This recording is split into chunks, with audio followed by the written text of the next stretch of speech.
교회의 정의, 교회는 건물이 아니다. 예배당을 집으로 비유한다면 교회는 가정이다. 집과 가정은 같은 말이 아니다. 좋은 집이 있다고 해서 행복한 가정이 보장되는 것이 아니고 작고 초라한 집에 있어도 행복한 가정은 얼마든지 존재할 수 있다. 교회와 예배당의 관계가 그러하다라고 설명합니다. 집이 있고 가정이 있습니다. 집은 이제 공간이죠. 아파트가 될 수도 있고 초가집이 될 수도 있고 다양한 공간이 있습니다. 물론 집이 편안하고 집이 넓고 좋다면 가정도 평안할 수 있겠으나 아무리 집이 좋다고 해도 가정이 불편하면 그 가정은 행복한 가정이라고 할 수 없을 것입니다. 그러면서 이 책에서는 똑같이 비유를 해요. 집을 예배당으로 이야기하고 가정을 교회라고 이렇게 이야기합니다. 아무리 예배당이 멋지게 지어져 있다고 할지라도 그 예배당을 채우고 있는 교회된 성도 한 사람 한 사람이 교회답지 못하다면 온전한 교회가 될 수 없다라고 이야기합니다. 결국 교회는 건물이 아니라 우리 한 사람 한 사람이 교회다라고 하는데요. 이어지는 내용 보시면 교회는 사람들의 모임이다. 교회로 번역된 헬라어 에클레시아가 자체가 부르심을 입은 사람이란 의미이다. 우리말로 번역된 교회라는 이 말은 원래 에클레시아라는 단어인데 여기는 부르심을 입은 사람이라는 뜻입니다. 전혀 건물에 대한 정의는 없습니다. 부르심을 입은 사람들이 바로 교회입니다. 아래 말씀 같이 한번 읽어볼까요? 고린도에 있는 하나님의 교회에 이 편지를 씁니다. 그리스도 예수 안에서 거룩하여지고 성도로 부르심을 받은 여러분에게 문안드립니다. 또 각 처에서 우리 주 예수 그리스도의 이름을 부르는 모든 이들에게도 아울러 문안드립니다. 예수 그리스도는 이 사람들의 주님이시며 우리의 주님이십니다. 아멘. 교회에 편지를 쓴다라고 하면서 바로 이어서 이야기하죠. 그리스도 예수 안에서 거룩하여지고 성도로 부르심을 받은 자. 그게 바로 교회고요. 각 처에서 우리 주 예수 그리스도의 이름을 부르는 모든 이들이 바로 교회입니다. 우리 한 사람 한 사람이 교회라고 성경은 이야기합니다. 아래에 있는 이 마태복음 본문이 신약 성경에서 최초로 교회가 언급된 본문이 바로 이 마태복음 16장에 있는 본문인데요. 예수님이 제자들과 함께 3년 동안 공생애를 하시다가 이제 공생애의 말미쯤 와서 이 가이사라 빌립보 가이사라 이 도시에 와서 예수님이 물으시는 장면입니다. 너희들은 나를 누구라 하느냐? 베드로가 그때 신앙 고백을 하죠. 주는 그리스도시고 살아계신 하나님의 아들입니다. 그 고백에 교회를 세우시겠다라는 주님의 말씀이 있는데 이 책에서는 이 지역 빌립보 가이사라가 나옵니다. 여기서 빌립보의 빌립은 헤롯 빌립인데요. 헤롯 빌립은 왕이었고요. 이 가이사라는 황제를 뜻합니다. 빌립이라는 왕이 우리로 말하면 이 헤롯 가문은 친일파 가문이에요. 로마에 붙어서 이스라엘을 통치하고 있던 이 헤롯 가문 중에 한 왕이었던 빌립이 황제에게 잘 보이고 싶어서 이 지역에 큰 도시를 만들고 도시 이름에 자기 이름과 황제 이름을 붙인 것이 바로 이 빌립보 가이사라라는 도시입니다. 그런데 황제의 이름을 저렇게 도시에 붙이려면 두 가지 조건이 있었대요. 한 가지는 일정 규모 이상 크기의 큰 규모가 돼야 그 도시의 이름에 황제 이름 붙일 수 있었고요. 또 한 가지는 그 도시의 중앙에는 황제의 신상을 크게 세워야만 가이사라라는 이름을 붙일 수 있었다고 합니다. 그 당시 황제는 신과 같은 존재여서 도시 어디서도 그 황제를 볼 수 있도록 신상을 지어놓은 도시, 그것이 바로 빌립보 가이사라였습니다. 로마의 힘을 많은 사람들에게 보여주기 위해서 이 도시는 굉장히 화려하게, 크게, 멋지게 지어졌다라고 합니다. 항상 이 본문을 묵상할 때마다 상상을 하게 돼요. 그 당시로 말하면 아주 현대식, 잘 지어진 이 도시에 잘 어울리지 않는 예수님과 12제자. 예수님과 제자들은 나그네였으니까요. 제대로 된 숙소도, 제대로 된 음식도 없는, 그래서 어쩌면 참 남루하고 꾀지지하게 보이는 이 무리가 이 빌립보 가이사라는 도시에 와 있습니다. 거기서 예수님이 물으시죠. 너희는 나를 누구라고 하느냐? 저 세상 사람들은 다 로마가 최고라고 하고 일개 인간인 저 황제를 신이라고 하는데 너희는 이러한 세상 속에서 나를 누구라고 부르느냐? 베드로가 고백하죠. 주는 그리스도시고 살아계신 하나님의 아들입니다.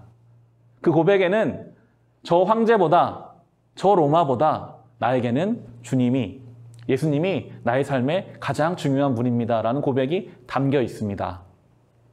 예수님이 이 고백을 너무나 기뻐하시면서 내가 그 고백 위에 너의 그 신앙 고백 위에 내 교회를 세우겠다라고 하시는 것이 바로 이 본문인데요. 우리 같이 한번 본문 읽어볼까요?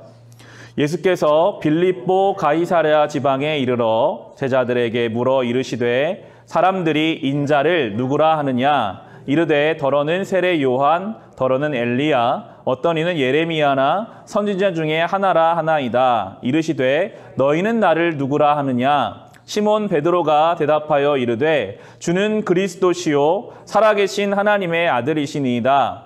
예수께서 대답하여 이르시되 바요나 시몬아 내가 복이 있도다. 이를 내게 알게 한 이는 혈육이 아니요 하늘에 계신 내 아버지시니라. 또 내가 내게 이르노니 너는 베드로라. 내가 이 반석 위에 내 교회를 세우리니 음부의 권세가 이기지 못하리라. 아멘. 가장 먼저 교회라는 단어가 사용된 것이 바로 이 구절입니다. 예수님이 내가 그 신앙 고백 위에 나의 교회를 세우겠다. 놀라운 것은 그렇게 화려하고 대단했던 로마는 이미 망해서 없습니다. 로마의 황제도 그 권력도 없습니다. 그런데 남루하고 보잘것없이 보였던 베드로의 신앙 고백은 지금도 남아서 오늘 우리의 마음을 울리게 하고요. 예수 그리스도와 교회는 지금도 놀랍게 확장하고 있습니다. 그래서 읽겠습니다. 교회는 건물이 아니다. 교회는 사람들이다. 그러므로 교회가 타락했다면 그것은 건물이나 제도가 타락한 것이 아니라 교회인 우리 자신이 타락한 것이다. 황제의 도시에서 세속적인 것에 마음을 빼앗기고 예수를 인생의 주인으로 제대로 모시지 못하고 있는 것이다. 우리는 교회된 우리 자신을 어떤 모습으로 갖고 가야 하는가라고 하면서 이 책은 교회에 대한 질문을 던지고 있습니다. 주님의 교회인데 그 교회가 교회답지 못하다면 혹 우리가 그 가이사라 빌립보 앞에서 세상의 세속적인 것에 마음을 빼앗겨서 주님을 온전한 주님으로 모시고 있지 못한 것은 아닌지 스스로 자문하게 됩니다. 교회의 특성입니다. 주후 381년 교회는 니케아 콘스탄티노플 신조를 통하여 교회를 정의하였다. 이 신조를 통해 많은 중요한 교리들이 확립되었는데요. 그 중에 한 가지가 바로 교회에 대한 정의입니다. 우리는 하나이고 거룩하고 보편적이고 사도적인 교회를 믿는다. 이것이 교회의 정의입니다. 하나의 교회, 거룩한 교회, 보편적인 교회, 사도적인 교회. 이 네 가지가 교회에 우리에게 주신 교훈인데요. 첫 번째는 교회는 하나여야 한다입니다. 아래 본문 같이 읽어보겠습니다. 성령이 여러분을 평화의 띠로 묶어서 하나가 되게 해주신 것을 힘써 지키십시오. 그리스도의 몸도 하나요, 성령도 하나입니다. 이와 같이 여러분도 부르심을 받았을 때에 그 부르심의 목표인 소망도 하나였습니다. 주님도 한 분이시요, 믿음도 하나요, 세례도 하나요, 하나님도 한 분이십니다. 하나님 모든 것의 아버지시요, 모든 것 위에 계시고 모든 것을 통하여 계시고 모든 것 안에 계시는 분이십니다. 아멘. 하나님은 한 분이시기 때문에 교회도 하나여야 합니다. 이 부분을 통해서 설명하는 게 그런데 교회가 하나여야 되는데 이미 카톨릭 교회에서 우리는 분리되어 나왔죠. 그리고 우리 개신교회 안에도 수많은 교파들이 존재합니다. 장로교가 있고 성결교가 있고 감리교가 있고 순복음교회가 있고 교회는 하나여야 하는데 성경은 하나인데 왜 여러 개의 교회가 교파가 존재하는가에 대한 답변이 이 부분에 좀 적혀 있습니다. 그러면서 목사님이 자기 이야기를 해요. 목사님, 이재철 목사님은 아들이 4명인데 만약에 본인이 세상을 떠나서 내 아들을 데려다 놓고 자기 아버지에 대해 한번 써보시오 하고 종이를 준다고 하면 내 아들이 아버지에 대해서 기억한 대로 쓰겠죠? 그러면 내 아들이 다 아버지를 알고 아버지와 함께 삶을 살았음에도 다 그 내용이 다를 거라는 거예요. 다 조금씩 차이가 있을 것이다. 그런데 그것이 거짓말이 아니라 다 각자 경험한 아버지에 대한 이야기이기 때문에 그 내 이야기를 종합하면 더 입체적으로 아버지를 알 수 있는 것처럼 복음서를 통해서 설명하거든요. 제가 좀 읽어볼까요? 복음서는 성령의 감동으로 기록되었다. 그러나 성령께서 복음서의 기자를 기계적으로 다루신 것이 아니라 한 인격을 온전히 존중하시고 사용하셔서 기록하셨다. 마태라는 세리의 인격으로, 마가라는 청년의 인격으로, 의사였던 누가의 과학자적인 인격으로, 요한이라는 노인의 인격으로 자신이 만난 예수 그리스도를 기록하게 하셨다. 그래서 우리는 더욱 구체적이고 입체적으로 예수님을 복음서를 통해 만날 수 있다. 감리교회, 장로교회, 성결교회, 순복음교회에 서로의 강조점과 체험하는 하나님 모습이 다르기에 긍정적인 신앙적인 풍성함이 있다라고 이렇게 쓰면서 여러 개이지만 우리가 전체적으로 하나의 교회라고 생각하고 다른 교파나 교단에 대해서 너무 부정적으로 생각하거나 닫혀있기보다는 하나의 교회, 그 가운데 강조점이 다르다라고 보는 것이 더 건강하다라고 설명을 하면서 이재철 목사님은 부산에서 처음에 교회를 다닐 때 고려파, 장로교 고려파가 있거든요. 거길 다녔대요. 그런데 어릴 때는 고려파 교회에서는 다른 교단은 전부 다 이단이다. 오직 고려파만 다녀야 된다라고 이야기를 했다는 거예요.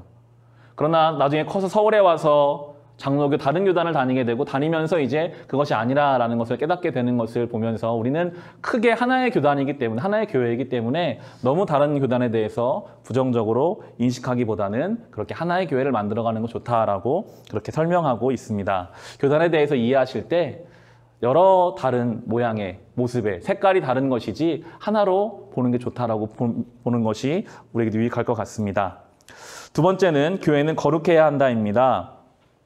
그리스도인들은 서로를 성도라고 부릅니다. 성도는 누구나 교회에 오면 불리는 이름이지만 참으로 무겁고 거룩한 이름이기도 합니다. 거룩한 존재, 거룩한 무리가 성도이거든요. 과연 모든 그리스도인들은 거룩할까? 그렇지 못하다. 그러나 성도라고 불러주시는 이유는 하나님께서 거룩하다고 인정해 주시기 때문이다 라고 나옵니다. 이게 아주 중요한 교리인 칭의입니다. 우리는 전혀 성도라고 부를 만한 존재가 아닌 의로운 존재가 아니지만 우리를 의롭다고 칭해 주시는 것이 바로 은혜입니다. 고난주간을 보내고 있는데요. 의롭지 않은 우리를 의롭게 불러주시기 위해서 예수님이 그 값을 치르셨습니다. 우리는 그분으로 인해 의롭지 못하지만 우리는 성도로 부를 만한 자격이 안 되지만 그분으로 인해 성도라고 부름받게 된 은혜 속에서 우리는 거룩해진 것이고요. 그리고 아래 본문 같이 읽어보겠습니다. 하나님께서는 만물을 그리스도의 발 아래 굴복시키시고 그분을 만물 위에 교회의 머리로 삼으셨습니다. 교회는 그리스도의 몸이요 만물 안에서 만물을 충만케 하시는 분의 충만함입니다. 아멘. 교회를 정의할 때 그리스도의 몸이라고 지금 정의하고 있습니다. 그리고 그 몸의 머리는 예수 그리스도시고 우리를 그 몸의 일부로 불러주셨다라고 성경은 이야기합니다. 몸에는 여러 지체가 있잖아요. 손도 있고 발도 있고 여러 내장기관들도 있습니다. 서로 모양과 기능이 다 다르지만 몸을 이루는 것처럼 거대한 그리고 거룩한 그리스도의 몸의 일부로 우리를 불러주셨습니다. 참 감사하더라고요. 내가 어디에 속해 있는가 하는 것이 참 중요하잖아요. 그런데 우리를 주님의 몸의 일부로 불러주십니다. 그리스도가 머리가 되시고 우리를 그 교회의 일부로 불러주셔서 거룩하지 않은 우리를 거룩하다고 칭해주시고 주의 몸과 참 어울리지 않을 것 같은 우리를 주의 몸으로 불러주시는 것이 거룩한 교회의 속성인데 그렇기 때문에 우리는 그 은혜에 합당한 거룩한 삶을 살아가야 합니다. 우리에게 그렇게 은혜를 주시고 주님의 몸에 합당하지 않은 우리를 주의 몸으로 불러주셨는데 우리의 삶이 거룩하지 못하다면 예수님이 지금 이렇게 말씀하고 계시죠. 밑에 본문 마태복음 21장 13절 본문을 보시면요. 내 집은 기도하는 집이라고 불릴 것이다 하였다. 그런데 너희는 그것을 강도들의 소굴로 만들어 버렸다라고 거룩하지 못한 성전을 향해 예수님께서 안타까운 마음을 드러내셨습니다. 책을 읽어보시면 그런 표현이 있어요. 우리를 거룩하게 부르셨는데 인간의 역사를 보면 한 손에 성경을 들고 행한 성도들의 악행이 너무나도 많다는 거예요.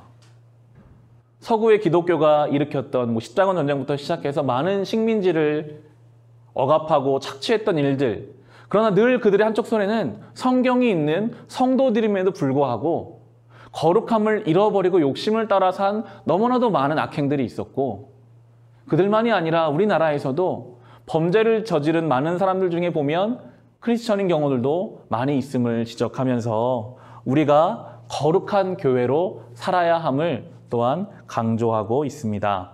고난주간, 이 한 주간을 살면서 계속 의식적으로 생각하게 되더라고요. 아, 내가 말 한마디라도 더 경건하고 거룩하게 해야지. 생각 하나라도, 보는 것, 먹는 것, 마시는 것, 그것이 도움이 되는 것을 느낍니다. 우리가 거룩한 교회임을 늘 자각하시면서 거룩한 삶을 살아가시길 바랍니다. 세 번째는 교회는 보편적이어야 한다입니다. 교회는 차별이 없어야 한다. 인종, 지역, 재산, 학력, 신분, 나이를 따지지 않고 모두를 위한 교회여야 한다. 예수님께서는 이 땅에 오셔서 오히려 차별받는 자들을 더 의도적으로 찾아가신 것 같아요. 사람들이 쳐다보지도 않는 문둥병자나 거지들, 병든 자들, 그들을 예수님이 직접 찾아가심으로 주님의 사랑이 차별하지 않고 평등한 사랑임을 우리에게 말씀하고 보여주셨습니다. 우리가 교회인데 우리의 삶에는 모두를 향한 열려있는 마음이 있습니까? 그게 참 어렵거든요. 내 기준이 있어요. 주님은 기준 없이 우리를 사랑하셨는데 우리에게는 그 기준이 꽤 명확합니다. 내 기준에 맞는 사람이면 잘 대해주고 사랑해주고 대접을 해주지만 내 기준 이하에 내 기준을 벗어나는 사람은 차갑게 딱딱하게 그를 향해서 사랑이 나오지 못하는 우리의 모습을 봅니다. 교회는 보편적이어야 합니다. 모든 사람을 향한 사랑과 모든 사람을 향한 그 이해와 자비가 우리가 교회로 부름받았기 때문에 그러한 교회로 살아갈 수 있기를 간절히 소망합니다. 마지막, 교회는 사도적이어야 한다입니다. 이 사도적이어야 한다는 것을 이렇게 해석하고 있는데요. 사도적이어야 한다는 것은 사도들이 전하여 준 말씀 위에 서야 한다는 의미이다. 말씀으로 연결시킵니다. 같이 아래 부분 읽어보겠습니다. 여러분은 사도들과 예언자들이 놓은 기초 위에 세워진 건물이며 그리스도 예수가 그 모퉁이 돌이 되십니다. 그리스도 안에서 건물 전체가 서로 연결되어서 주님 안에서 자라서 성전이 됩니다. 그리스도 안에서 여러분도 함께 세워져서 하나님이 성령으로 거하실 처소가 됩니다. 아멘. 읽겠습니다. 사도들과 예언자들 온 기초는 그들을 통해 우리에게 주신 하나님의 말씀이다. 말씀을 통하지 않고서는 교회의 주인이시오 머리시오 모퉁이 돌 되시는 주님과 연결될 길이 없다. 그 말씀만이 나로 교회다운 교회 되게 하는 재료요, 연장이요, 터전이요, 몫이다. 성도로 부름받은 모든 그리스도인들이 말씀 위에 서지 않으면 안 되는 이유가 여기에 있다라고 하면서 우리는 결국 말씀의 기초 위에 세워지는 신앙을 가져야 합니다. 그 말씀이 우리를 성전으로 세워가십니다. 말씀을 묵상할수록 더 많이 느끼게 되는 것 같아요. 신학교 3년을 성경을 공부를 했거든요. 그리고 날마다 설교하는 목사로 살고 있는데도 작년에 묵상했던 사도행전과 요즘 새벽에 묵상한 사도행전이 또 다르게 느껴지고 그 말씀이 주시는 은혜가 있는 거예요.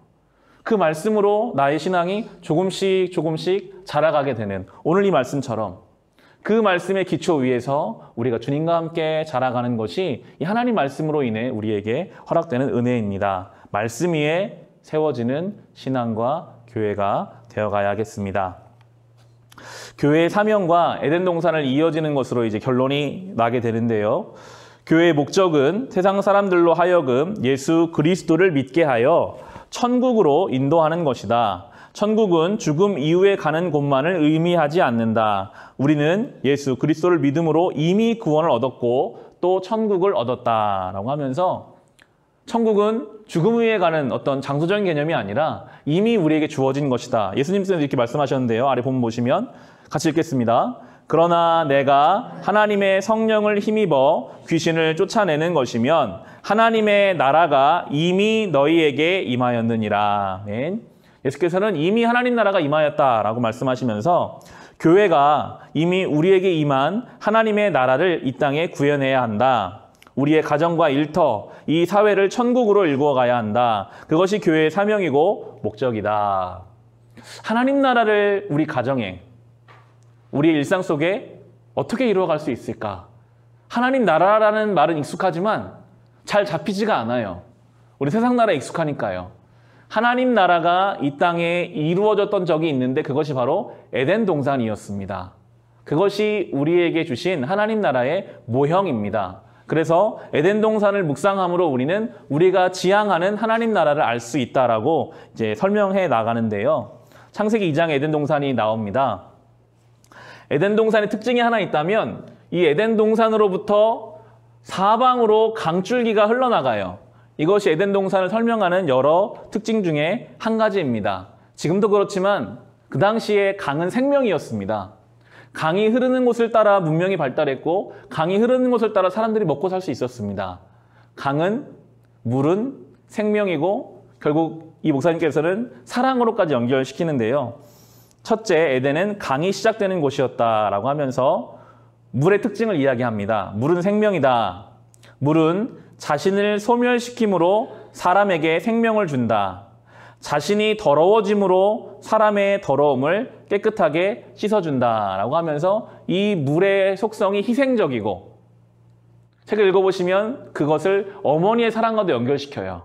마치 어머니의 사랑처럼 너무나도 자기 희생적인 그 사랑, 그것이 에덴으로부터 흘러나왔던 것처럼 우리도 그 에덴을 회복하려면 그런 사랑을 회복해야 한다라고 하면서 사랑이 있는 곳에 에덴은 복원된다. 자기 희생과 자기 낭비가 없다면 하늘을 찌를 듯이 솟아있는 예배당일지라도 그 속에 에덴이 있을 수 없다. 그래서 교회는 계산에 밝아서는 안 된다. 계산에 밝은 곳이라면 그곳은 기업이다. 교회는 사랑하기 위해서는 무엇이든 낭비할 수 있어야 한다. 시간을, 인력을, 물질을 사랑하기 위해 써야 한다. 에덴에서 발원한 강물은 사방으로 흘렀다. 교회에서 발원한 사랑의 강줄기가 사방으로 흘러야 한다라고 하면서 에덴은 강줄기의 근원. 교회, 우리의 삶이 교회라면 우리의 삶에서도 사랑이 흘러나가야 합니다. 자기 희생적인 사랑, 사랑을 위해 우리는 계산에 어두워야 합니다. 세상은 계산에 밝지만 교회된 우리의 삶은 계산에 어두운, 사랑을 위해 낭비할 수 있는, 감사한 것은 그래도 우리 교회가 산불이 나면 그곳에 조금이라도 도울 수 있고 구제할 수 있는 것이 이 본문을 묵상하면서 참 감사하더라고요. 아, 우리 교회도 이 역할을 감당하는 교회, 또한 그 역할을 감당하는 저와 여러분의 가정이 되시기를 바랍니다. 둘째는 에덴은 울타리가 쳐진 곳이다 였습니다. 에덴 동산에서 그 동산이라는 단어, 히브리 말로 따지면 동산이라기보다는 울타리가 쳐진 정원을 뜻합니다. 에덴은 울타리가 쳐진 곳이었다. 교회는 에덴이 되기 위해서 세속으로부터 구분되기 위한 울타리가 쳐져 있어야 한다. 그리스도인이 된다는 것은 마음을 바꿔먹는 것이고 생각이 바뀌는 것으로 드러난다. 세속적 생각에 젖어 있는데 어찌 그 속에 에덴이 임할 수 있겠는가라고 하면서 우리가 세상을 살면 수많은 이야기가 들려오잖아요. 여기서는 우리가 하나님에 대한 이야기를 하지만 직장에 가고 일상에 나가면 끊임없이 세속적 가치가 우리에게 넘어 들어옵니다. 거기 영향을 받아요. 나도 그렇게 해야 되는 것이 아닌가? 그런 방식을 취해야 되는 것이 아닌가? 그렇게 하지 않으면 내가 뒤처지는 것은 아닌가? 수많은 생각이 우리에게 넘어 들어옵니다. 그래서 에덴, 우리가 울타리를 온전하게 쳐서 구별해야 할 것을 구별하고 끊어내야 할 것을 끊어내는 지혜가 필요하다라고 우리에게 가르쳐주고 있습니다. 두 가지 같이 있는 것 같아요. 에덴에서는 사랑이 흘러나가지만 또한 울타리가 온전히 쳐져 있어서 수많은 세속의 가치들을 때로는 차단하고 끊어내므로 이것을 지켜내는 것, 그것이 에덴입니다. 우리의 가정이 에덴의 울타리가 온전히 쳐져 있는 가정 되기를 간절히 소망합니다. 수많은 것이 우리의 가정 속으로 흘러들어올 겁니다. 특별히 우리의 자녀들에게 그것이 흘러들어갈 겁니다. 에덴을 온전한 울타리가 쳐져 있어서 세상으로부터 구별됨, 이것이 거룩함이죠. 거룩하게 우리가 살아갈 수 있는 것이 에덴입니다. 마지막으로 에덴엔 선악과가 있었다입니다. 이 부분이 저에겐 참 인상적이었는데요. 좀 읽어볼게요. 에덴 동산 중앙에 선악과가 있었다. 선악과가 있으므로 에덴이 완성된다. 하나님께서는 아담에게 무엇이든지 할 수 있는 자유와 권한을 주셨다. 유일하게 선악과만을 먹지 못하게 하심으로 피조물 아담과 하나님 차이를 기억하게 하셨다. 아담은 하나님이 막대한 권한을 주셨어요. 심지어 피조물의 이름을 짓게 하셨어요. 이름을 짓는다는 것은 그 대상에 대한 권한을 갖는다는 것이거든요. 아마도 아담은 많은 피조물들을 어느 정도 자기 힘으로 조정할 수 있는 정도의 신적인 권세까지도 갖고 있었을 것으로 봅니다. 그러니까 아담은 에덴 동산 안에서 하나님과 거의 비슷한 존재였어요. 유일하게 선악과만 먹지 못하게 하시고 다 할 수 있게 하셨거든요. 그래서 선악과가 없으면 아담은 착각하게 되는, 내가 하나님인가 보다, 거기까지 갈 수밖에 없기 때문에 하나님이 동산 중앙에 선악과를 두셨다라고 해석하는데요. 읽어보겠습니다. 그 나무 앞에서 하나님은 창조주시오 인간은 하나님의 명령에 절대 순종해야 할 피조물로 구별되었다. 그 나무야말로 하나님을 하나님으로, 인간을 인간으로 드러내는 표상이었다. 아담은 동산 중앙에 그 나무를 보며 에덴과 자기 인생의 주인은 자신이 아니라 하나님이심을 확인했다. 결국 사탄은 이 부분으로 유혹했다. 인간은 선악과를 따먹고 하나님과 인간의 차이를 부정했고 인간 스스로 하나님이 되려고 했다. 이것이 죄이고 그 결과 에덴을 상실했다. 그러므로 에덴의 복원은 선악과를 다 씹는 것으로 시작된다. 우리의 심령에 항상 하나님이 참 하나님 되시며 내 삶의 주인이심을 고백해야 한다. 그것으로부터 하나님 나라의 질서가 우리 삶 속으로 이루어지게 된다라고 합니다. 에덴, 그 에덴의 중심에 있는 선악과, 그래야만 하나님 나라를 경험할 수 있다. 이것은 좀 상징적이고 우리에게 잘 와닿지가 않는데, 저는 이번에 사도행전 19장을 묵상하면서 그 바울이 에베소에 사역하는 내용이 나오거든요. 에베소에서 두란노라는 사람의 건물을 빌려서 두란노 학당을 열었어요. 2년 동안 이렇게 계속 하나님 말씀을 가르쳤습니다. 처음에는 잘 받아들이지 않던 에베소 사람들이 2년 동안 말씀을 가르치니까요. 에베소에서 많은 기적들이 일어났고 특별히 사람들의 삶에 변화가 막 일어납니다. 그중에 그 마술을 하던 사람들이 책을 불태우는 내용이 나와요. 엄청나게 비싼 책들을 막 불태운다라는 내용이 나오는데, 마술이라고 하면 우리로 말하면 아마 무당이나 주술적인 내용을 가진 사람들이었을 것입니다. 지금이야 그것이 비과학적이라고 여겨지지만 그 당시에는 과학이 없었기 때문에 주술적인 것은 굉장히 그들에게 영향이 큰 것이었습니다.